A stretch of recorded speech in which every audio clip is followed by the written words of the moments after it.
Hai. Selamat datang kembali di channel Min Donghua. Kali ini kita akan melanjutkan cerita Donghua, Martial Pig. Gak pakai lama lagi, langsung aja kita ke ceritanya. Check it out. Dalam sekejap mata, keduanya telah bertukar tangan dan tinju Yangke menghantam telapak tangan Nulang dengan keras. Tetapi dia dicengkeram erat oleh 5 jarinya dan digenggam dengan kuat. Segera vitalitas kedua orang ini meledak dengan ganas secara bersamaan. Namun pada saat bertabrakan antara tinju dan telapak tangan, mata Nulang menunjukkan keterkejutan. Dia menemukan bahwa vitalitas dalam tubuh Yangke sangat mendominasi, dan bahkan dia tidak dapat menahannya untuk waktu yang lama. Bagaimana ini bisa terjadi? Ada celah besar antara kekuatannya dan kekuatannya sendiri, dan dia tidak mungkin menimbulkan ancaman bagi dirinya sendiri. Namun kini fakta sudah ada di hadapannya. Mau tak mau, Nulang memperlakukannya dengan sembarangan. Karena jika kebuntuan ini berlanjut, kelima jari saya mungkin benar-benar terbakar. Dengan mengingat hal ini, Nulang tiba-tiba menarik tangannya, melompat beberapa langkah ke belakang, dan memanfaatkan waktu singkat ini untuk segera melarutkan vitalitas yang membara yang telah diserbu oleh pihak lain ke dalam tubuhnya. Melihat Yangke dengan wajah cemberut, Nulang bahkan lebih heran lagi karena dia tidak bisa menghancurkan tinjunya dalam pertarungan tadi. Meskipun 5 lubang jari tertinggal di tinjunya, ini tidak sesuai dengan hasil yang diharapkan. Dalam prediksinya, cengkeraman tadi seharusnya bisa menghancurkan seluruh tinjunya. Bocah ini benar-benar memiliki beberapa keterampilan. Tidak heran beberapa juniornya terbunuh olehnya. Sepertinya dia tidak menang secara kebetulan. Ekspresi Nulang menjadi serius. Yangke mengayunkan tinjunya, melihat ke bawah, dan ketika dia mengangkat matanya lagi, kegilaan di matanya menjadi lebih kuat. Diam-diam dia menjaga darah mendidih sepanjang waktu, merasakan sakit dari luka, merasakan tekanan dari musuh. Yangke hanya ingin meningkatkan kemauannya yang pantang menyerah. Hanya ketika kemauan pantang menyerah dan tekad untuk menang telah meningkat, barulah seni bela diri misterius miliknya sendiri dapat memberikan efek terbesar. Dan sekarang, saat itu telah tiba, jadi Yangke tidak perlu lagi menekannya. Segera panas mendidih tiba-tiba datang dari tulangnya, dan saat panasnya menghilang, Yangke merasa seluruh tubuhnya telah berubah. Ketika dia secara tidak sengaja membangkitkan Ao yang pantang menyerah sebelumnya, Yangke masih sedikit tidak jelas. Bahkan jika dia mengalahkan musuh, dia masih bingung.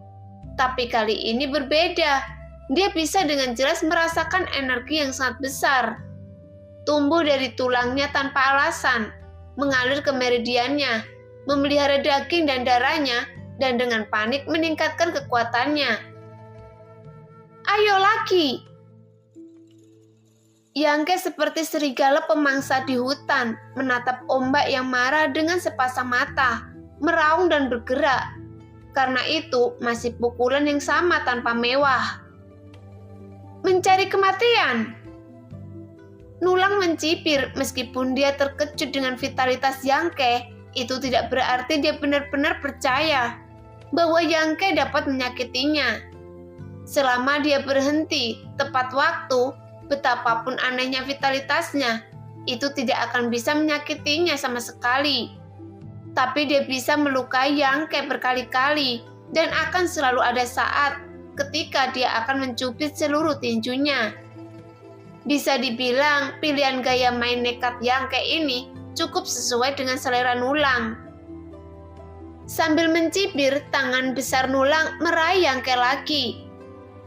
Dalam konfrontasi kedua, Nulang merasa ada yang tidak beres karena kekuatan yang terkandung dalam pukulan Yangke jauh lebih besar dari sebelumnya, dan vitalitas yang meledak juga lebih ganas.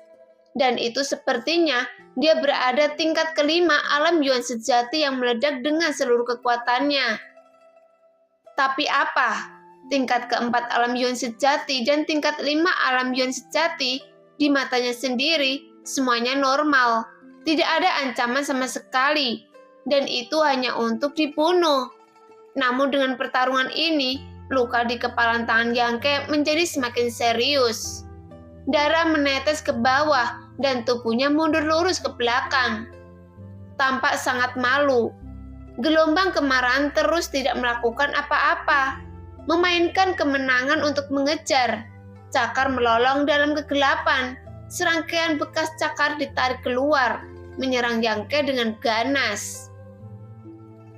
Meskipun Yangke tetap diam, tetapi dia juga melawan dengan gigih.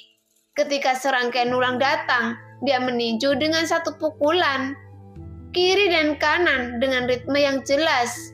Meskipun tangannya banyak terluka, dia memblokir semua serangan nulang, sehingga tidak mungkin dia mengambilnya sendiri dengan satu pukulan.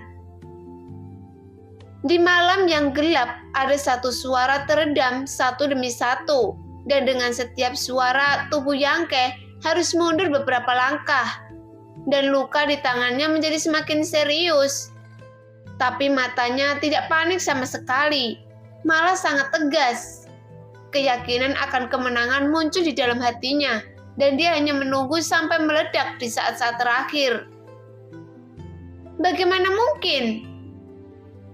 Nulang terkejut. Sepertinya dia memiliki keunggulan absolut di tempat kejadian. Lagi pula, wilayahnya jauh lebih tinggi daripada Yangke. Jadi jika dia tidak memiliki keuntungan, maka semua kultivasinya tahun-tahun ini akan sia-sia. Tapi sekarang Nulang menderita tak terkatakan. Seluruh jarinya telah melempuh oleh vitalitas Yangke yang membara. Dan setiap jari memiliki lingkaran lecet, seolah terbakar oleh api. 10 jari terhubung ke jantung. Rasa sakit yang menusuk datang dari ujung jarinya, menyebabkan dia terengah-engah. Jika itu masalahnya, Nulang tidak akan terkejut. Yang benar-benar mengejutkannya adalah kekuatan Yangke. Karena untuk konfrontasi pertama, kekuatan Yangke memang seperti yang dia amati. Hanya tingkat keempat dari Yuan sejati, yang seharusnya tidak ada yang perlu ditakuti. Untuk kedua kalinya, kekuatannya naik ke tingkat kelima Yuan sejati. Untuk keempat kalinya, tinju dan fluktuasi vitalitas yang dikeluarkan anak ini mencapai level ke-6 Yuan sejati. Ketujuh kalinya, lantai 7 alam Yuan sejati. Ke-12 kalinya, lantai 8 alam Yuan sejati. Tampaknya saat pertempuran berlanjut, kekuatan orang ini juga terus meningkat seperti biji wijen, yang sangat aneh dan di luar imajinasi. Karena pendakian kekuatan ini tidak menunjukkan tanda-tanda akan berhenti. Saat ini, Nulang tampak tercengang. Dia tidak tahu seberapa jauh kekuatan Yangke bisa naik. Jika dia naik langsung ke alam dinamiski, maka dia pasti tidak memiliki harapan untuk menang. Karena vitalitas lawan terlalu mendominasi. Setelah setengah batang dupa, Nulang tidak lagi dapat menghadapi Yangke secara langsung, karena dia tidak dapat memanfaatkannya sama sekali. Setiap kali mereka berhadapan, Yangke seperti batu, membeku di tempat, tetapi dia dipukuli lagi dan lagi. Sekarang Nulang hanya dapat menggunakan keterampilan tubuhnya untuk bergerak, menggunakan gerakan yang fleksibel dan dapat diubah, mencoba menemukan kesempatan untuk memberikan pukulan fatal kepada Yangke. Tetapi meskipun pertahanan Yangke sederhana, itu tidak dapat ditembus, sehingga dia tidak dapat menemukan waktu untuk membunuh. Tingkat 9 alam Yuan sejati, bola mata Nulang bergetar, dan dia menemukan bahwa dengan konfrontasi ini, kekuatan Yangke telah bangkit kembali, mencapai puncak alam Yuan sejati. Namun, fluktuasi vitalitasnya akhirnya stabil dan tidak ada tren kenaikan lebih lanjut. Penemuan ini membuat Nulang menghela nafas lega, meskipun dia hanya berada di tingkat pertama alam dinamiski. Secara teori hanya alam kecil yang lebih tinggi dari lantai 9 Yuan sejati. Tetapi alam kecil ini juga merupakan celah yang besar. Oleh karena itu, Nulang masih yakin bisa membunuh Yang Ke. Karena dia berpikir dia pasti sudah makan semacam ramuan untuk meningkatkan kekuatannya. Untuk melakukan ini, tapi ramuan apapun itu, pasti akan ada gejala sisa. Karena esensinya masih di tingkat keempat alam Yuan Ke dan penyimpanan vitalitas di tubuhnya tidak bisa dibandingkan dengan tubuhnya sendiri. Nulang sedang menunggu Yang Ke kelelahan sebelum mengambil nyawanya. Tepat ketika Nulang mengambil keputusan, Yang Ke tiba-tiba berhenti menyerang, mengerutkan kening sambil berpikir. Saat berikutnya terdengar suara dan cahaya merah menyala meledak di malam hari, membuat semangat ombak yang marah melonjak. Melihatnya dengan mata tetap, lapisan api yang mengamuk menyala di luar tubuh Yang Ke saat ini. Namun itu bukan api sungguhan. Tapi efek vitalitas dalam tubuh begitu kuat yang dilepaskan sampai batas tertentu. Vitalitas panas membara mengelilinginya dan untuk sementara gelombang panas menghantam wajahnya. Dan Yin Qi di lembah tampaknya telah menghantam musuh bebuyutan dan tidak bisa berkumpul lagi. Sekarang wajah Yang Ke dipantulkan tanpa batas oleh cahaya vitalitas merah nyala. Tubuh bagian atasnya yang telanjang, otot-otot halus menegang. Dia tampak begitu tidak terkendali. Tinjunya berdarah dan ada luka pedang sepanjang setengah kaki di perutnya. Darah masih mengalir keluar, daging dan darah bergulung, sangat menakutkan. Matanya merah seperti binatang yang terperangkap, menunjukkan kegilaan tak berujung dan nafas haus darah yang jahat terlihat menakjubkan. Melihat itu, Nulang tampak ngeri. Dengan cepat mundur beberapa langkah dan berteriak, "Gila!" Dia mengira Yang Ke tidak bisa mengendalikan vitalitas di tubuhnya selama pertempuran dan membiarkan vitalitas mengamuk dan menelan pikirannya. Namun, bukankah hal semacam ini seharusnya hanya terjadi di dunia setelah alam dinamis Qi? Jadi bagaimana bisa situasi seperti itu bisa terjadi padanya? Seorang seniman bela diri pada alam Yuan Ke. Iblis gila. Yang Ke menoleh dan meliriknya. Meskipun matanya menakutkan, tetapi wajahnya tenang.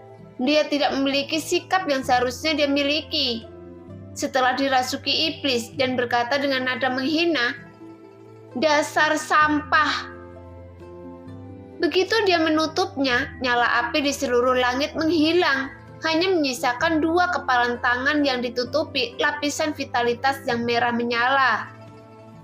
Sepertinya kedua kepalan tangan ini memegang dua kelompok api yang menyala. Api bergoyang tertiup angin tetapi tidak pernah berhenti. "Apakah Anda masih waras?" Nulang memandang Yang Ke dengan curiga, mencoba menemukan kemanusiaan di matanya. Tetapi dia kecewa. Dia tidak bisa melihat kemanusiaan di mata merah itu. Hanya semangat juang gila dan nafas membunuh yang tersisa. Seharusnya tidak. Ini jelas keadaan orang gila. Matanya bukan lagi manusia. Kenapa dia masih bisa berpikir? "Katakan pada saya jika saya memilikinya." Yang Ke maju selangkah dan langkah ini membuat jarak antara dia dan Nulang mendekati batas. Nulang terkejut. Tidak pernah berpikir bahwa kecepatan Yang Ke saat ini begitu cepat, sehingga seperti itu. Segera Nulang mundur dengan tergesa-gesa, dan pada saat yang sama mengeluarkan cakar, mencoba menghalangi langkah Yang Ke. Tinju kanan Yang Ke yang terbakar bertemu dengan tangan itu dan meninjunya, menghancurkan 5 jari Nulang dalam angin yang menderu-deru. Terdengar suara nyaring diiringi jeritan ombak yang marah. Tubuhnya terbang tinggi seperti layang-layang, dan setelah mendarat di tanah, ada rasa sakit yang menusuk di kelima jarinya. Kelima jari saya bengkok dan tidak bisa lagi diluruskan. Bahkan ada luka besar di seluruh jari dan tulangnya patah. Tidak hanya itu, tetapi juga vitalitas panas dan ganas dan mendominasi menyerbu tubuhnya, membakar meridian, daging dan darahnya di sepanjang jalan. Merasakan itu, Nulang tidak berani lalai. Jadi dia dengan cepat mengulurkan tangannya yang lain dan menepuk lengannya beberapa kali untuk menghentikan invasi vitalitas lawan. Namun ketika dia baru saja menyelesaikan gerakan ini, tiba-tiba cahaya di depannya menyala. Dan ketika dia melihat ke atas, Yangke mendekatinya lagi dan nyala api di kedua tinju itu menjadi semakin terang. Ini adalah teknik cakar nulang yang paling kuat, menuangkan semua vitalitasnya di tangannya, menyilangkan tangannya di depan tubuhnya, lalu mengarah ke dada Yangke dan membanting punggungnya ke kedua belah pihak pergi. Melihat itu, bahkan Yangke saat ini tidak berani meremehkan kekuatan penuh. Para prajurit di tingkat pertama alam dinamiski merasakan kerusakan besar yang terkandung di kedua tangan itu. Ekspresi Yangke bermartabat. Jika ini ditangkap olehnya, Yangke memperkirakan dadanya akan langsung robek. Dalam sekejap mata, Yangke secara naluriah membalikkan tubuhnya ke samping. Tapi tinjunya yang berapi-api masih menghantam wajah Nulang tanpa henti. Keduanya bertarung mati-matian. Ini ditakdirkan untuk menjadi pukulan terakhir. Pukulan yang akan mematikan dan kemudian terlahir kembali. Entah dia mati atau dirinya yang mati. Ketika tinju Yangke menghantam wajah Nulang, fitur wajahnya yang halus langsung terpelintir. Seluruh tubuh Nulang didorong oleh kekuatan yang kuat. Dia berbalik ke belakang di udara, berputar beberapa kali di udara, lalu jatuh ke tanah dengan bunyi gedebuk. Cakar Nulang menyapu dada Yangke seperti yang diharapkan, tetapi adegan yang diharapkan dari pemotongan langsung perut Yangke tidak muncul, tetapi meninggalkan 10 noda darah di dadanya, 5 dangkal, 5 dalam. Pada saat kritis, gerakan menyamping Yangke memainkan peran penting. Palang tangan Nulang baru saja patah ketika elang memukul langit. Kekuatan kedua tangan pasti berbeda. Ada yang ringan dan ada yang berat, tapi Yangke dalam satu gerakan menyamping adalah menangkap perbedaan antara berat dan berat, sehingga tangannya tidak dapat digunakan secara bersamaan. Yang sama dengan mematahkan gerakannya. Metode coping semacam ini sepenuhnya hasil dari hati fusi, dan itu juga merupakan reaksi naluriah. Yangke tidak terlalu memikirkannya selama pertempuran. Tetapi harus dikatakan bahwa metode wrenching semacam ini benar-benar luar biasa ke puncak. Adegan itu tiba-tiba menjadi tenang. Perjuangan hidup dan mati menentukan kemenangannya. Yangke terengah-engah, masih penuh dengan roh jahat. Tetapi gelombang kemarahan tergeletak di tanah seperti anjing mati. Wajahnya berdarah-darah, menatap dia dengan kebencian, mengikuti Yangke yang berjalan ke arahnya selangkah demi selangkah. Saya tidak akan membiarkan Anda pergi, bahkan jika Anda hantu. Nulang berkata dengan kejam sambil menelan darah yang mengalir di mulutnya. Yangke menatapnya, mengangkat kaki besar dan menginjaknya. Orang-orang dari geng pertempuran darah pesan saya, dia akan datang dan membunuh. Sebelum Nulang bisa menyelesaikan kalimatnya, Yangke menghancurkan lehernya dan mati. Sekarang 5 orang dari menara Feng Yu musnah. Berdiri diam di tempat, merasakan darah berjatuhan di tubuhnya dan semangat jua yang penuh gairah. Yangke merenung sejenak dengan wajah tegas, dan pikiran gila muncul di hatinya. Segera raungan panjang keluar dan sosok Yangke seperti binatang buas yang haus darah. Suara melolong langsung ke langit, bergema tanpa henti di lembah. Ayo berjuang, bajingan dari geng pertempuran darah. Ini adalah sinyal untuk mengundang pertempuran. Ini adalah provokasi terengah-engah. Saya di sini menunggu Anda. Sebenarnya bukannya dia tidak tahu bahwa akan ada masalah jika dia tinggal lebih lama lagi. Lagi pula, ombak yang marah juga telah mengirimi mereka sinyal dengan lolongan sebelumnya. Meskipun lembah ini mencakup area seluas beberapa puluh mil, tetapi malam sepi. Orang-orang itu pasti sudah mendengarnya dan bergegas ke sini. Saat ini, secara teraman adalah mengambil kebajikan terbaik. Bertarung 3 kali berturut-turut dan membunuh 5 orang. Kekuatan mental dan fisik Yangke telah habis, dan dia telah menderita banyak luka. Bagaimana dia bisa menghadapi sekelompok orang dari geng pertempuran darah lagi dalam konfrontasi? Tidak diragukan lagi, ini adalah cara yang tepat untuk pergi dari sini, menunggu pemulihan dan kemudian menunggu kesempatan untuk bergerak.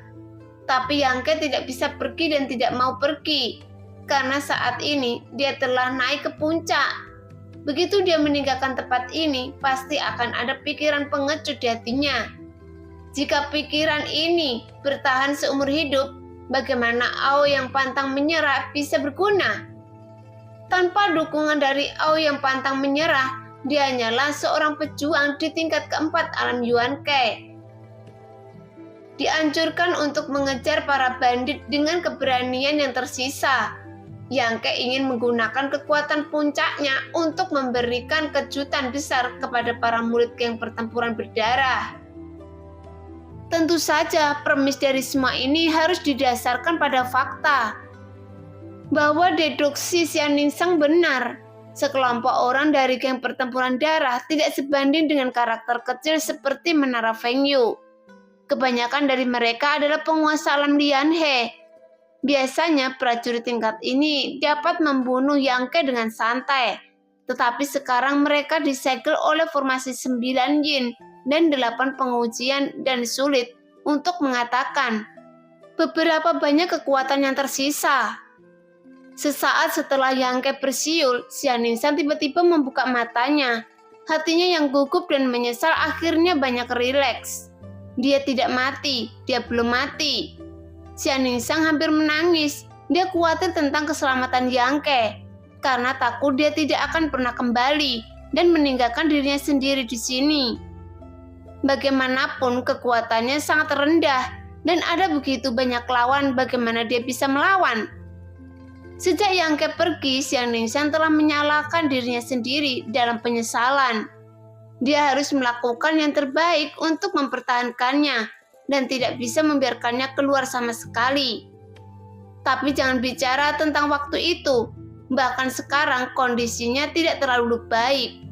Yangke benar-benar bertekad untuk pergi. Dia tidak bisa menghentikannya sama sekali. Xianningsang merasa sangat bersalah telah menyeretnya ke dalam bahaya besar ini, karena dia ingin datang ke tempat ini. Gadis dengan hati yang murni hanya menyalahkan dirinya sendiri, tetapi dia tidak berpikir bahwa tidak peduli apakah itu gedung angin dan hujan atau geng pertempuran darah. Mereka semua mengejar di sini karena Yangke. Dalam hal pelakunya itu pasti Yangke. Tapi sekarang Xianningsang akhirnya merasa lega. Adik laki-laki masih aman dan sehat, dan dalam suaranya ada semangat juang yang tak kenal takut. Karena sinyal yang menggairahkan, meskipun dia tidak tahu apa yang dihadapi sekarang, Xianningsang merasa bahwa satu-satunya hal yang dapat dia lakukan adalah pulih dengan cepat, lalu keluar untuk membantunya dan menyelamatkannya. Di sisi lain lembah, Wen Feichen yang melarutkan rantai Yinqi di tubuhnya dan Long Hui yang melindungi hukum juga bisa mendengar peluit Yangke dengan jelas. Ketika suara ini datang, Wen Feichen tidak bisa menancap berut. Pikirannya terganggu dan seteguk udara tiba-tiba menyembur keluar. Binatang buas ini! Wen Feichen sangat marah. Dia terganggu oleh suaranya pada saat kritis, dan dia menderita sedikit luka dalam karenanya. Tuan Wen, bagaimana Anda mengatasinya? Long Hui bertanya dengan prihatin. Wen Feichen menggelengkan kepalanya perlahan. Tidak, hal ini di luar pengetahuan saya, dan saya tidak tahu murid siapa yang wanitanya dapat mengatur formasi yang begitu indah. 3 rantai energi yin tidak hanya mengunci tubuhnya, aliran vitalitas di meridian juga mengunci dantiannya. Sehingga kekuatannya hanya bisa mencapai level ketiga alam esensi sejati. Baru saja dia kelelahan lagi dan kekuatannya turun drastis. Wen Fei Chen sangat marah. Dia tidak sabar untuk menangkap Yang Ke dan wanita itu, kemudian membunuh mereka ratusan kali. Seorang master yang bermartabat dari tingkat kelima alam esensi sejati diejek oleh 2 junior yang memiliki kebajikan seperti itu. Kapan dia menderita penghinaan seperti itu? Tuan Wen, jangan khawatir, anak itu berani mengungkapkan keberadaannya. Saya pikir dia seharusnya sudah mati saat ini. Long Hui tampak bertekad dan seringnya muncul di sudut mulutnya. Wen Fei Chen tidak menjawab karena dia bisa mendengar arti yang terkandung dalam raungan Yang Ke. Itu bukan suara ujung jalan, melainkan raungan kekuatan yang luar biasa dan semangat juang yang kuat. Namun seorang seniman bela diri belaka di lantai 4 alam Yuan Ke. Apa yang membuat Anda begitu tergila-gila? Jadi meskipun Wen Fei Chen merasa ada sesuatu yang salah, dia tidak menganggapnya terlalu serius dan berpikir bahwa Yang Ke adalah binatang terpojok yang masih bertarung dan pasti akan mati. Orang-orang dari semua sisi di lembah memiliki pemikiran yang berbeda. Tetapi di luar lembah, tiba-tiba terbang seorang lelaki tua dengan rambut dan janggut putih. Orang tua ini memiliki nafas yang panjang dan fluktuasi vitalitasnya tersembunyi, sehingga sulit untuk melihat kedalamannya. Tetapi kecepatannya sangat cepat dan dia dapat terbang ratusan kaki dalam sekejap mata. Namun wajah lelaki tua itu penuh dengan kekhawatiran dan kecemasan, dan dia melihat ke langit, terlihat sangat menyesal. Sudah rusak, sudah terlambat. Bibi kecilku, Anda tidak boleh mengaktifkan formasi terlebih dahulu. Pria tua itu bergumam pada dirinya sendiri sambil berlari, dan orang tua ini adalah Meng Wuya, bendahara aula kontribusi. Sekarang Meng Wuya merasa bahwa dia benar-benar malu dilempar ke rumah neneknya. Dia mencoba yang terbaik untuk mencegah muridnya datang ke tempat 9 yin berkumpul malam itu. Lagi pula, tidak perlu menyempurnakannya Yuan Lu kondensasi 9 yin untuk dipromosikan ke alam esensi sejati. Dan Xian Ningxiang juga patuh dan langsung setuju. Meng Wuya sedang dalam suasana hati yang baik. Xian Ningxiang menyiapkan beberapa piring kecil dan beberapa kandi anggur berkualitas di waktu yang tepat. Sementara Meng Wuya sedang minum dan makan, dia berbicara tentang perilaku buruk Yang Ke, berusaha menjauhkan muridnya darinya. Karena Meng Wuya tahu bahwa muridnya masih peduli pada Yang Ke. Itu bukan karena cinta antara pria dan wanita, tapi pertanda ini tidak baik. Jadi Meng Wuya ingin membunuhnya.